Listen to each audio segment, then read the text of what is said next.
It's for fully grown up adults. Let's watch Jetan vlogs. It's already recording.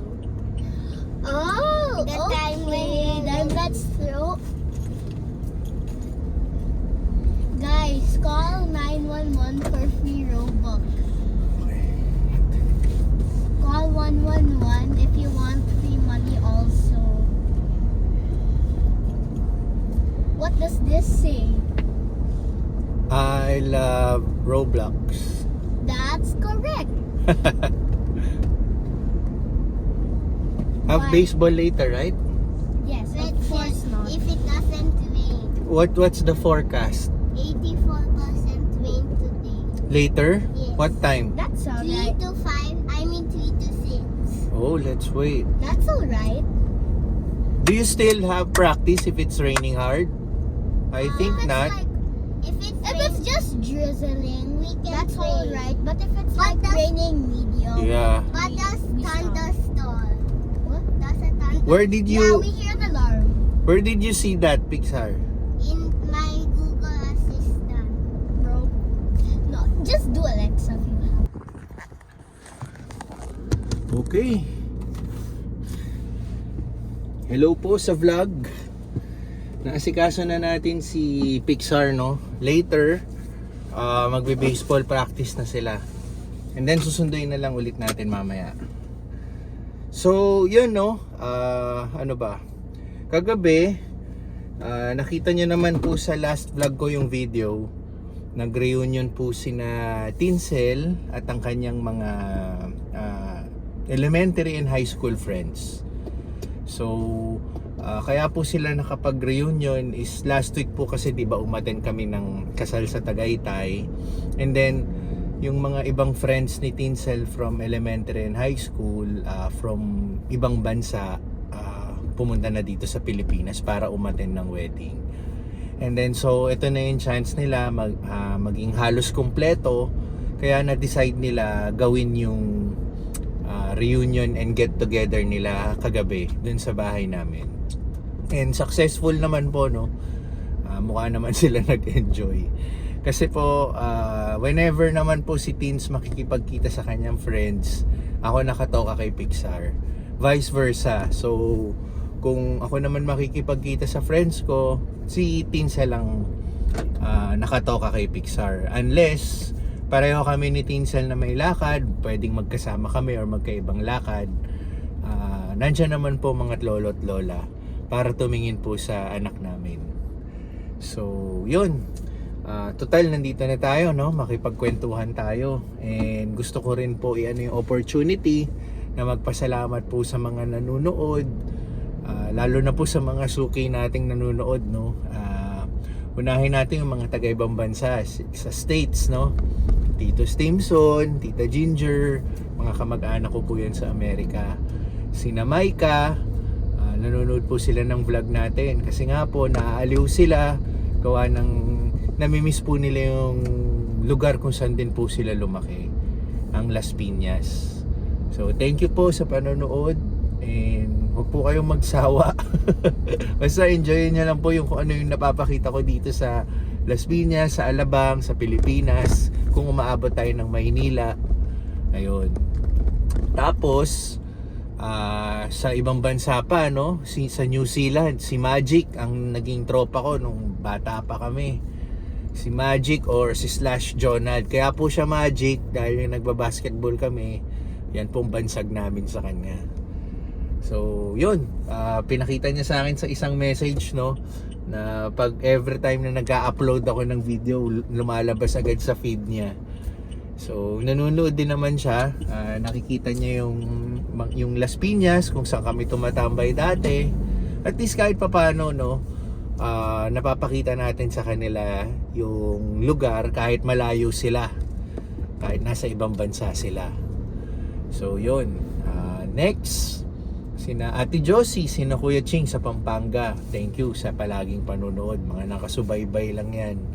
Si Tita Loy, yan, mga nanonood natin. Mga tito at tita ko sa Pampanga. At kay Papa naman, si Papa nanonood yan kahit nasa Bicol si Papa. So marami, baka may nakalimutan ako. Siguro pag may naalala ako, anuin na lang natin sa next vlog. And then next pala, gusto ko rin pong sagutin, may mga iba pong nagtatanong, no? Doon po sa mga ibang vlog ko, may mga katanungan po sila, lalo na pong isang tanong na to, na galing po kay Miss Desiree. Ayun, hindi ko alam ang pronunciation, no? Yung sa condo po, kung yung condo daw po saan po naka-locate, and kung malapit daw po siya sa University of Perpetual Health or Perpetual Health Hospital, basta ganun. So para po masagot yung tanong nyo, actually nasagot ko na nga po yung tanong nyo na nag-reply po ako, pero eto, mas maganda sabihin na rin po natin para po sa ibang nanonood.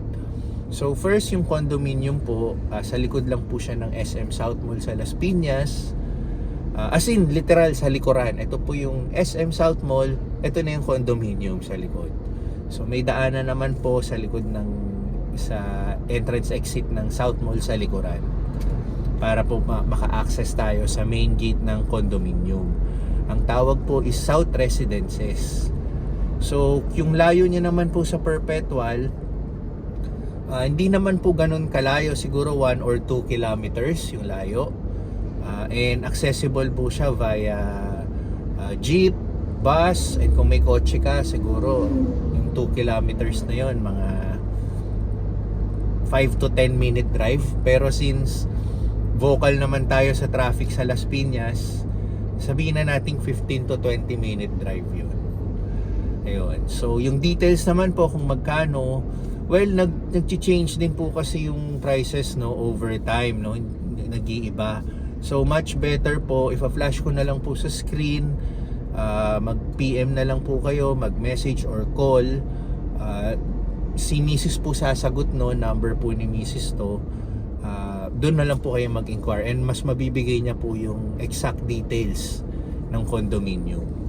Ayun. Pero yung to give you background po sa condominium, dalawa po yung units na available.